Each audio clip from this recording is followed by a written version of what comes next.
కడియం శ్రీహరి గారు ఇంకో మాట కూడా మాట్లాడారు.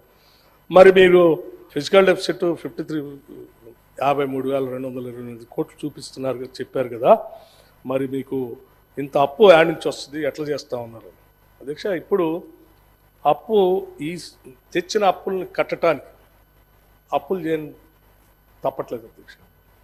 డెట్ సర్వీసింగ్ మీరు తీసుకొచ్చిన అప్పులన్నీ కూడా ఇప్పుడు ప్రిన్సిపల్ అమౌంట్ అట్లాగే ఇంట్రెస్ట్ కూడా కట్టాల్సిన పరిస్థితి ఉత్పన్నమైంది అధ్యక్ష. ఇప్పుడు వాటన్నిటిని క్లియర్ చేయకపోతే ఇది చివరికి ఏమవుతుందంటే ఆర్బీఐ వాళ్ళు అసలు దీన్ని మనం వచ్చిన డబ్బులంతా వాళ్ళకే కట్టేసుకుంటూ పోతాం. చివరికి జీతాలు కూడా ఇవ్వలేనటువంటి పరిస్థితి వస్తుంది.